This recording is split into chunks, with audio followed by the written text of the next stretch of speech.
manchettes aujourd'hui. Zone inondable, une bonne nouvelle pour le secteur. Bonjour à tous et bienvenue à votre bulletin d'information diffusé sur les ondes de CTRB, votre télévision locale et régionale. Aujourd'hui, le 11 février, Alain Bellumeur au pupitre.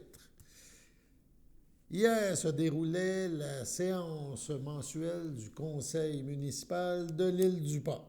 Plusieurs points ont été abordés, on vous en parlera dans quelques instants, mais à la fin de la période de questions, le maire Alain Goyette, fortement impliqué dans le dossier des zones inondables, avait une bonne nouvelle à parler, à faire savoir aux citoyens.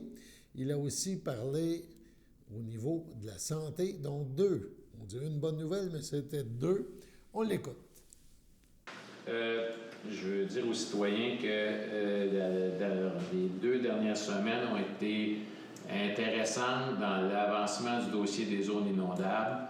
Le gouvernement du Québec a enfin accepté de libérer les sommes nécessaires pour que la cartographie des zones inondables soit faite par la communauté métropolitaine de Montréal.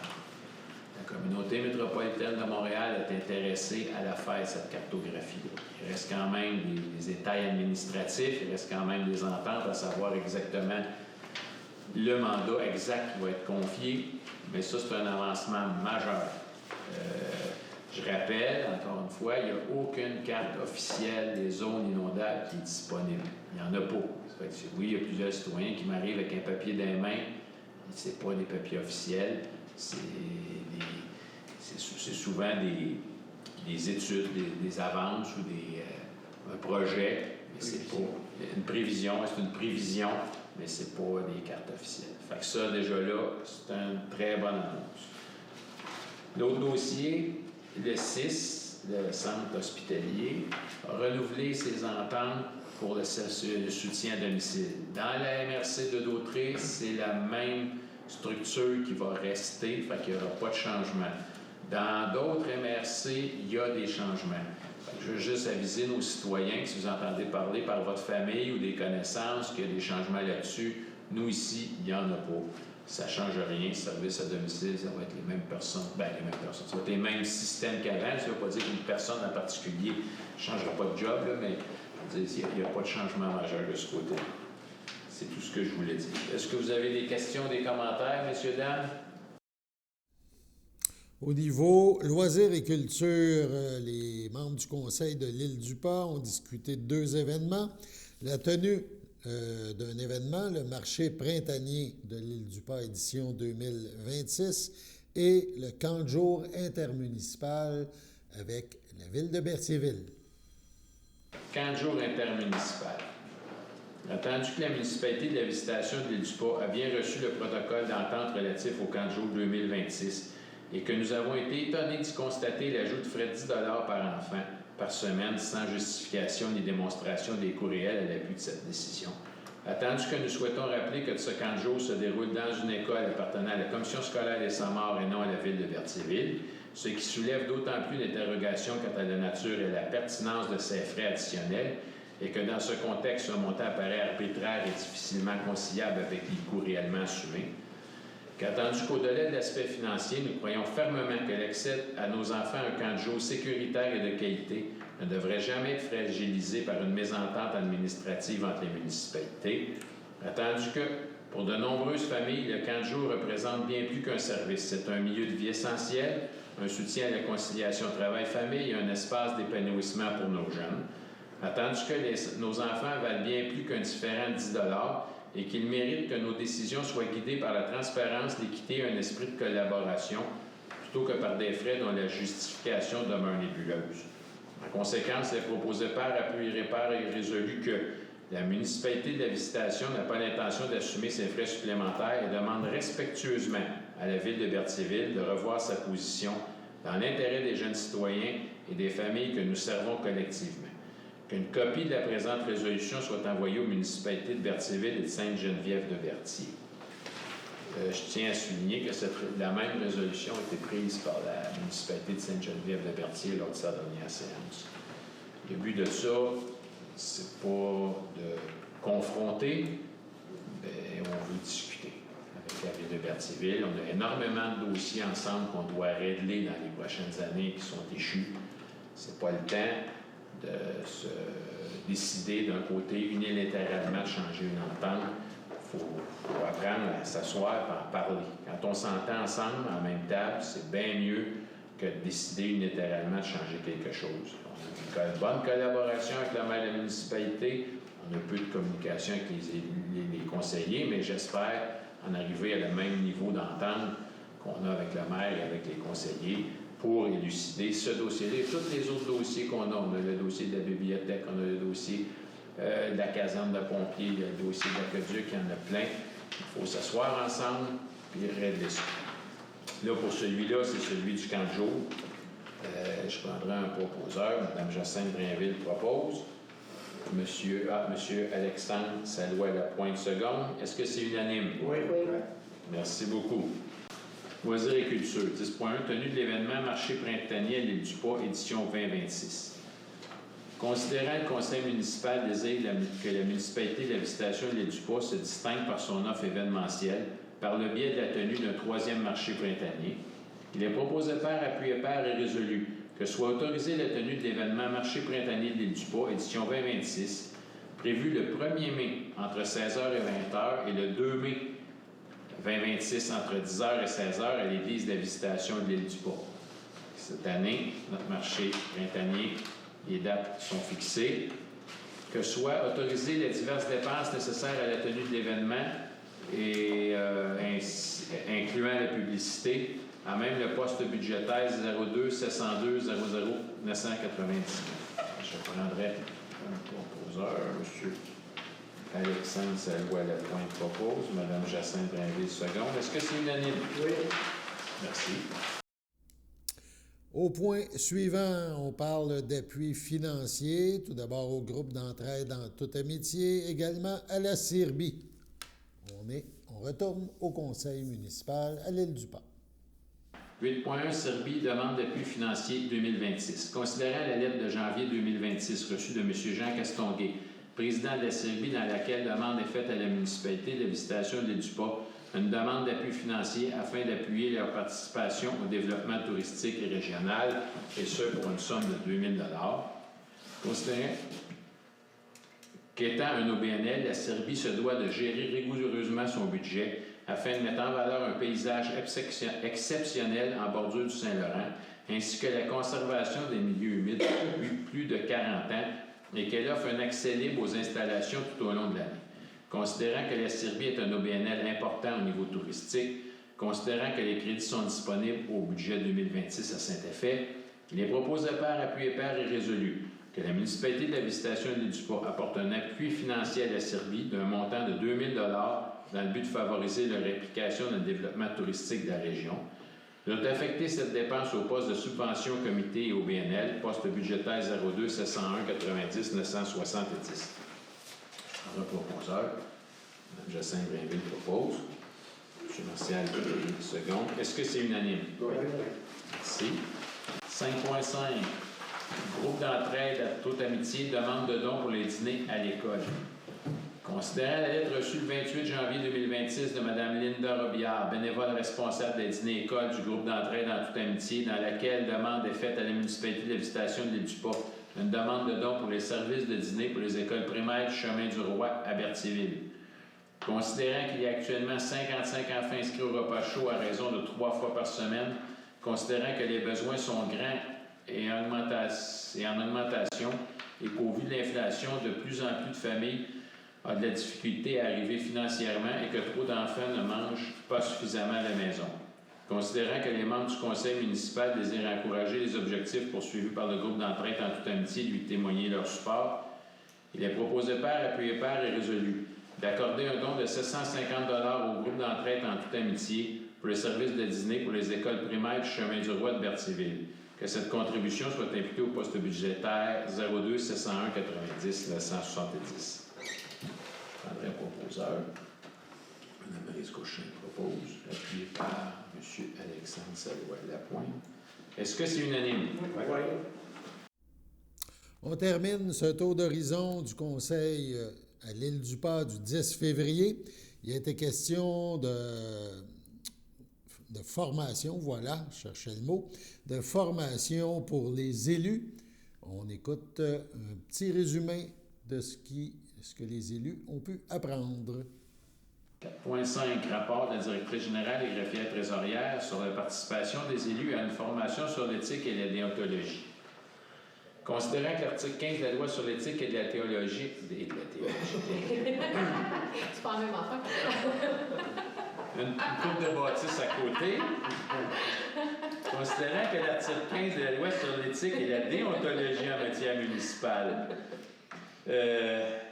oui. Prévoit que tout membre du conseil d'une municipalité doit, dans les 6 mois du début de son premier mandat et dans les 9 mois du début de tout mandat subséquent, participer à une formation sur l'éthique et les déontologies en matière municipale.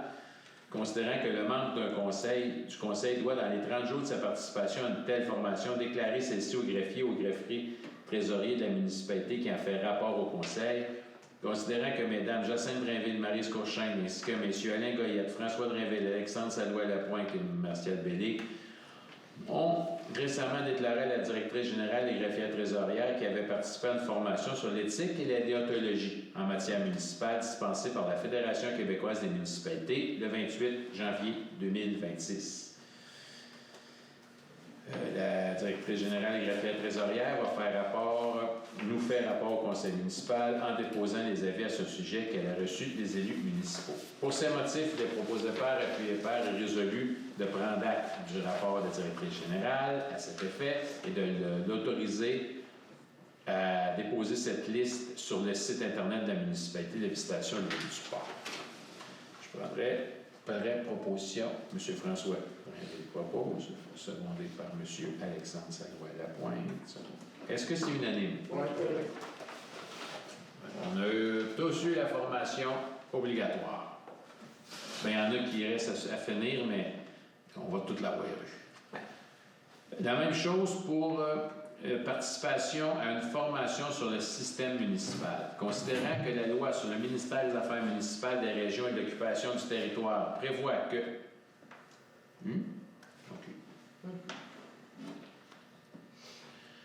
Les élections générales municipales 2025 marquent l'entrée en vigueur de la formation obligatoire pour tous les membres du conseil municipal qui soient élus pour une première fois ou non. Si vous êtes membre d'un conseil municipal, vous devez, dans les 9 mois suivant votre entrée en fonction, suivre une formation sur votre rôle ainsi que sur le système municipal. Cette formation vise à mieux vous outiller pour exercer vos fonctions. Le membre du conseil doit, dans les 30 jours de sa participation à une telle formation, déclarer celle-ci au greffier ou au greffier trésorier de la municipalité qui en fait rapport au conseil. Considérant que Mme Maryse Courchaine ainsi que M. Alain Goyette, François Drainville, Daniel Duchesne et Martial Bellé ont récemment déclaré à la directrice générale et greffière trésorière qu'ils avaient participé à une formation sur l'éthique et la déontologie. Non, c'est pas bon. C'est pas une éthique et de la déontologie. On a participé à une formation. Formation du système municipal. J'ai dit quoi, moi? C'est Oui, sur le système municipal. Mais c'est le rôle des élus. Oui. Et considérant que la directrice générale greffière trésorière en fait rapport au conseil municipal en lui déposant des avis à ce sujet qu'elle a reçus des élus municipaux, par ces motifs, il est proposé par, appuyé par et résolu de prendre acte du rapport de la directrice générale et greffière trésorière à cet effet, d'autoriser le dépôt d'une liste à cet effet sur le site Internet de la municipalité de la visitation de l'île du Port. Je prendrai un proposeur. Ton nom est correct. Tu parles là, Non, parce que je suis obligée. Je suis allée vraiment avec. Oui. C'est une formation d'une journée complète qui a eu lieu le 8 février, un beau dimanche. C'est de là le lien avec la théologie. Je prendrai un proposeur. M. Daniel Duchesne propose, appuyé par M. Martial Bellé. Est-ce que c'est unanime? Oui. Sur ce, on passe à la pause. Votre station de télévision de Berthierville vous invite cordialement à son bingo hebdomadaire télédiffusé tous les samedis matins dès 9h30. Depuis longtemps, les fans de CTRB se divisent le joyeux montant de $600 chaque semaine à cette joute de bingo. N'oublions pas non plus le super bingo mensuel d'une cagnotte de 2000 $ que vous pourriez vous partager chaque premier samedi du mois. Un moment de fébrilité qui pourrait devenir payant pour plusieurs d'entre vous.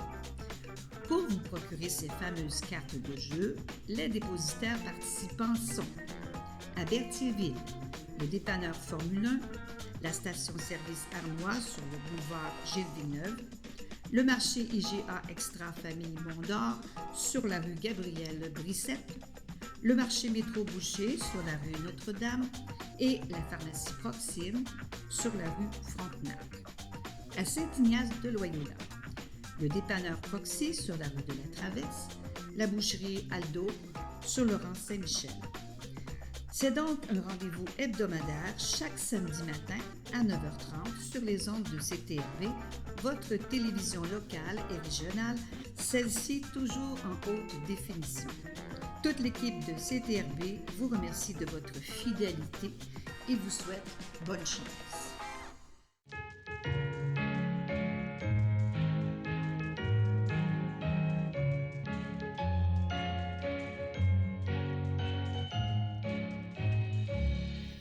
Voici donc les anniversaires pour aujourd'hui. Le Centre d'action bénévole d'Autrey souhaite bonne fête à Suzanne Clément et la FADOC de l'île du Pas souhaite un heureux anniversaire à Charles Grégoire et à Francine Lavallée. C'est votre anniversaire aujourd'hui, en ce 11 février. Eh bien, toute l'équipe de CTRB se joint à moi et vous souhaite bonne fête. On poursuit maintenant avec une autre partie de l'entrevue que nous a donné le député de Berthier-Masquinongé, Yves Perron, en lien avec la rentrée parlementaire à Ottawa. On va parler aussi d'identité québécoise. Tu me parlais de M. Carney. Ça aussi, oui. il est allé dans...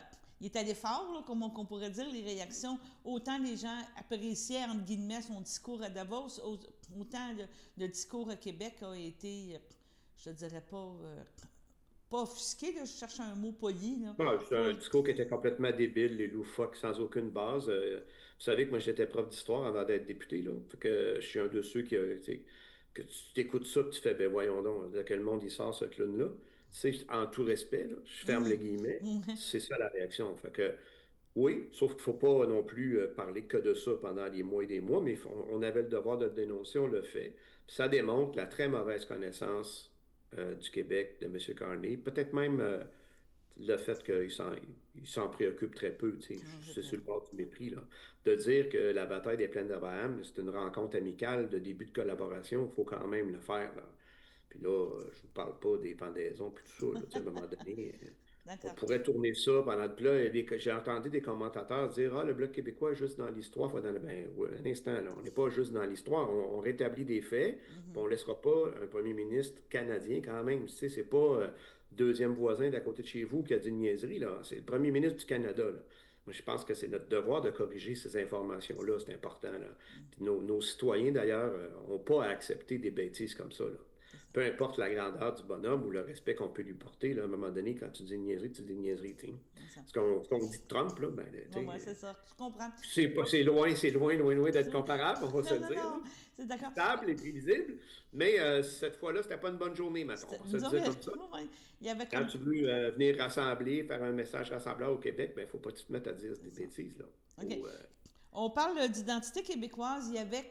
Je ne dirais pas un froid, mais on disait qu'il y avait une certaine distance entre le Bloc québécois et le Parti québécois.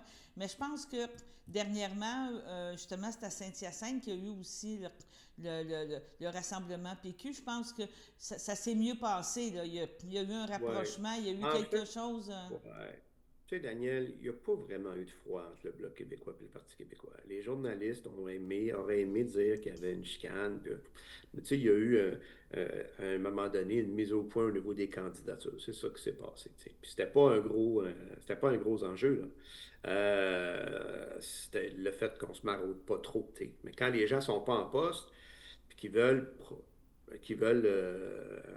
peut-être avoir l'investiture dans l'autre formation politique, mais ça, on est dans un pays libre, là, puis les candidats de grande qualité dans les deux formations politiques. Fait que quelqu'un, par exemple, du Bloc qui n'aurait pas été réélu en avril dernier qui voudraient se présenter au PQ. Ce serait très légitime, puis nous, on ne serait jamais fâchés de ça, là. C'est ce qu'on a établi et mis au point, là. Puis c'est pas, je pense que c'est une petite anecdote, mais évidemment, c'est ça, ça a tourné, ça a tourné. Là, on a fait la démonstration, là, à peu près tous les députés du caucus étaient présents le samedi matin pour le discours du chef, et le vendredi soir, on était une grosse délégation aussi pour écouter notre autre chef, en fait, le chef du mouvement souverainiste, qui est Paul Saint-Pierre Plamondon, le chef de la démarche référendaire. Puis ça a été clarifié. Puis je pense que là, les choses sont claires, fait qu'on va de l'avant. Mais c'est clair qu'on a une grosse année devant nous, puis c'était important d'envoyer le message dans les médias, justement, qui avait un petit peu monté l'affaire en épingle, de dire, il n'y a rien qui ne va pas. Au contraire, on travaille en partenariat. Et puis, on a l'objectif commun de créer le pays du Québec, de donner au Québec, en fait, créer le pays du Québec existe déjà dans le quotidien, dans tout ça. Puis la meilleure façon de le voir, c'est de travailler en Ontario. Euh, c'est pas une blague que je vous dis. Fait que, dans le fond, c'est lui donner ses outils, puis ses moyens, puis sa reconnaissance internationale. C'est l'objectif que le PQ porte. Puis le Bloc, on est complémentaires. On est au fédéral pour défendre les intérêts d'ici à ce que ça se fasse. On travaille étroitement en collaboration.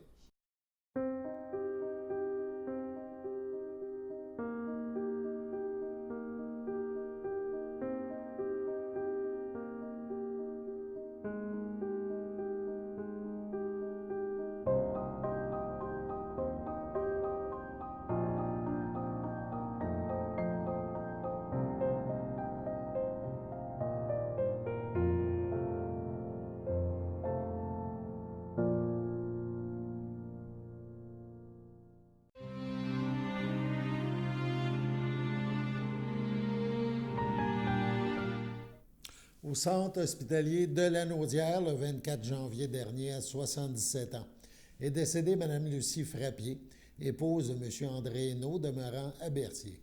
Outre son époux, elle laisse dans le deuil ses enfants, Marc-André, Éric, Claire, ses petits-enfants, Tommy, Alexis, Kim et Laurie, ses frères et sœurs, Fernand, Luc, Céline Gravel et Chantal, Sylvain Desrosiers, ses beaux-frères et belles-sœurs, Denise, Armand, Marie Pellerin, Annette, ainsi que plusieurs autres parents et amis. La famille vous accueillera vendredi 13 février dès 10 h au complexe funéraire Thériault à Berthierville. Une liturgie de la parole suivra en la chapelle du complexe à 13 h. L'inhumation de Mme Frappier aura lieu à une date ultérieure. Au CHDL de Saint-Charles-Borromée, le 6 janvier à 79 ans, est décédé M. Lucien Normand Latour, époux de Carmen Robillard, demeurant Joliette, natif de Saint-Ignace de Loyola. Il laisse dans le deuil, outre son épouse, ses enfants, Martin Latour, Ginette Arnois, José Latour, ses petits-enfants, Élisabeth, Charles-Olivier Latour, Émile Jacques, Éric, Roxane et Kéliane Lambert.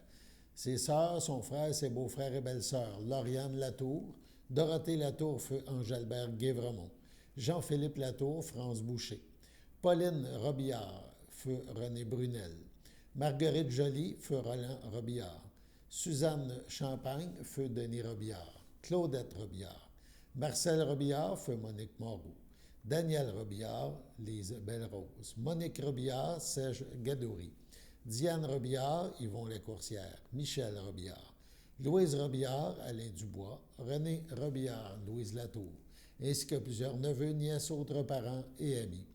Veuillez compenser l'envoi de fleurs par des dons effectués à la Société canadienne du cancer. Des formulaires seront disponibles au salon. La famille vous accueillera samedi 14 février dès midi au complexe funéraire F. Thériault, rue Notre-Dame à Berthierville.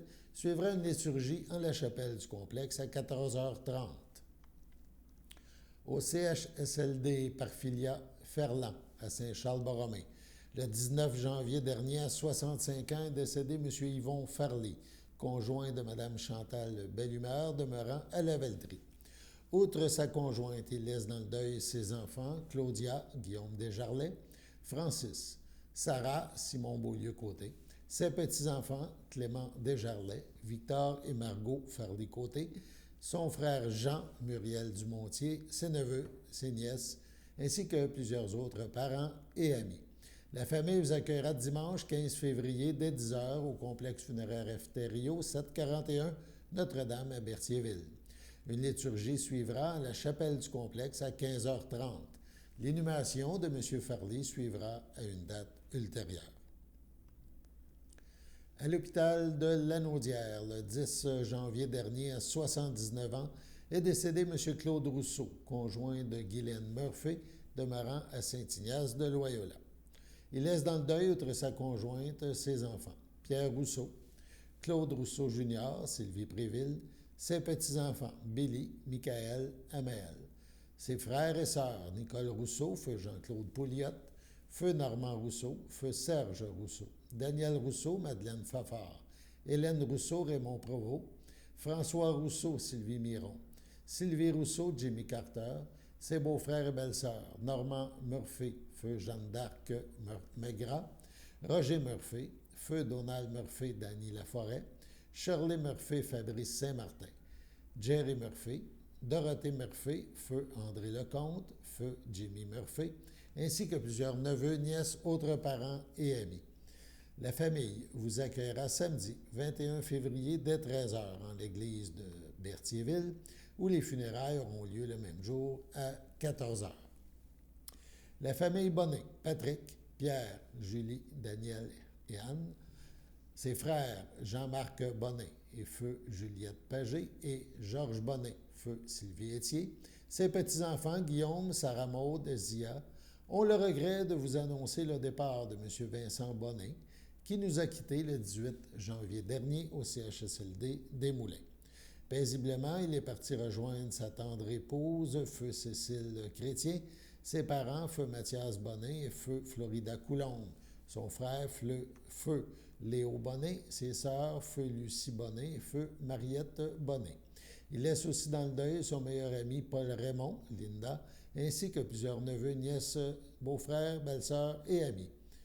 La famille invite parents et amis à venir dire un dernier au revoir aux défunts au complexe funéraire Efterio, 741 Notre-Dame à Berthierville, samedi le 21 février à partir de 13h. Suivra une célébration de la vie à la chapelle du complexe à 16h. En guise de sympathie, un don peut être fait en sa mémoire à la Société Alzheimer de Montréal. Sur ce, on passe à la météo.